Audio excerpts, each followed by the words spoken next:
Assalamualaikum warahmatullahi wabarakatuh. Apa kabar semuanya? Selain dikenal dengan pantainya yang cantik, Pangandaran juga dikenal memiliki banyak kisah mistis. Salah satunya tentang keberadaan makam yang dipercaya sebagai anak angkat Nyi Roro Kidul. Tetapi sebelumnya kita akan melewati yang namanya Gua Miring. Banyak batu-batu bentukan alam yang unik di Gua Miring ini, seperti misalnya batu pocong, batu kuntilanak, yang kalau dilihat bentukannya memang seperti demikian.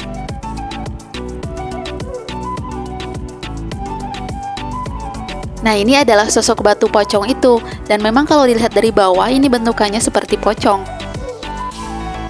Karena sosok batu seperti ini, gua ini seringkali digunakan untuk uji nyali sebuah stasiun televisi, karena peserta uji nyali belum pernah ke tempat ini. Jadi saat melihat bentukan batu di dalam gua ini, mereka seperti benar-benar melihat sosok pocong dan kuntilanak tersebut.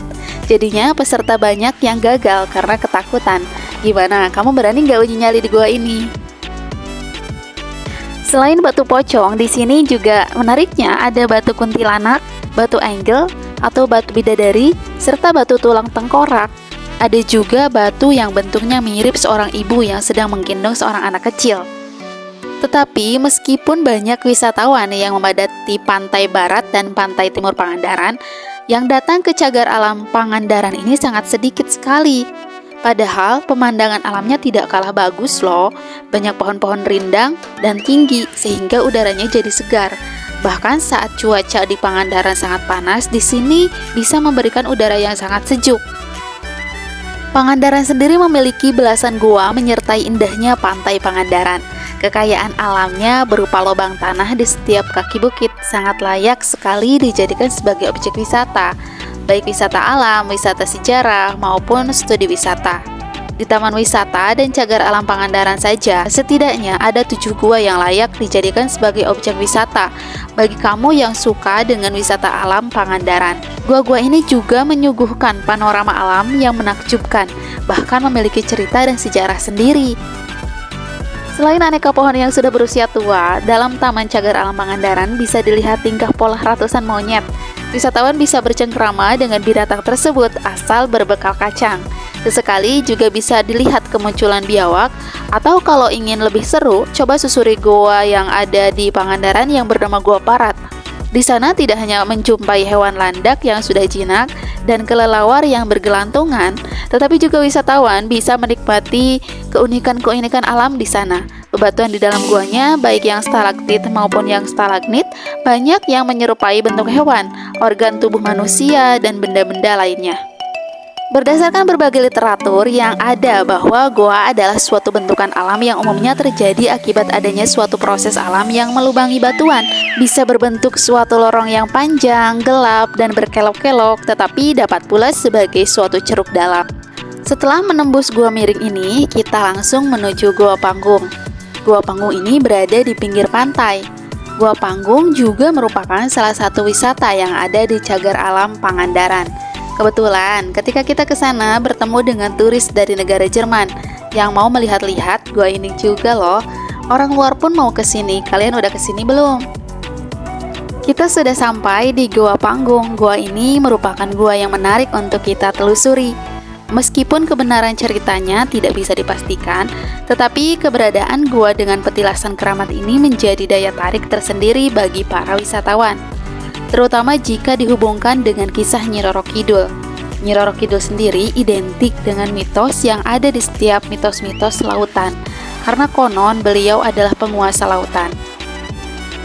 Di depan goa ada informasi mengenai legenda Gua Panggung. Menurut informasi di sini, Gua Panggung ini adalah petilasan dari Ki Jaga Lautan. Masyarakat setempat percaya bahwa beliau adalah anak angkat dari Ibu Ratu Pantai Selatan. Konon Ki Jaga Lautan ini diberi tugas oleh Ibu Ratu untuk menjaga Pantai Selatan, di mana Pantai Selatan terdiri dari 3 wilayah, yaitu Pantai Selatan bagian barat yang merupakan Pelabuhan Ratu, Pantai Selatan bagian timur yaitu Parangtritis yang ada di Yogyakarta, Pantai Selatan bagian ujung atau bagian selatan yaitu Pantai Pangandaran. Kalian tahu nggak kenapa ini dinamakan Gua Panggung? karena gua ini menyerupai bentuk panggung dalam segi tempat dan keadaan. Gua ini bukan gua yang dalam dan gelap, jadi hanya batu yang berbentuk seperti mulut gua, kemudian ada bagian dari batu yang meninggi seperti panggung. Bagian seperti panggung ini cukup luas dan bagian tepinya berongga sehingga bisa digunakan untuk duduk-duduk. Konon, katanya banyak yang bersemedi di tempat ini karena memang lokasinya yang berada di dekat laut, sunyi dan memang sangat nyaman untuk digunakan sebagai tempat-tempat berdiam diri. Jadi wajar jika katanya dulu gua ini sering digunakan para wali untuk beribadah. Dan ada juga orang-orang yang berniat berangkat haji beribadah di sini. Nah, ini adalah petilasan dari Ki Jaga Lautan. Menurut cerita, Ki Jaga Lautan ini berasal dari Mesir yang ditugaskan untuk menyebarkan agama Islam. Beliau memiliki 7 orang istri. Setiap malam beliau tengok secara bergiliran. Namun ketujuh istrinya ini selalu berantem dan tidak akur satu sama lain. Hingga suatu waktu istri yang ketujuh tidak sempat ditengok karena beliau harus pergi memancing. Pancingan yang dibuat berbentuk lurus, tidak melingkar. Alhasil beliau mendapat ikan tapel. Namun justru setelah mendapatkan ikan tapel dan ketujuh istrinya makan ikan tersebut bersama-sama, tanpa disangka ketujuh istrinya itu menjadi sangat akur. Kemudian Ki Jaga Lautan meminta izin kepada para istrinya untuk bertapa di sebuah gua. Akhirnya Ki Jaga Lautan menghilang dan tidak ada di tempat tapa. Kemudian ketujuh istrinya menjadikan gua panggung sebagai tempat mengingat dan sekaligus tempat untuk mendoakan Ki Jaga Lautan.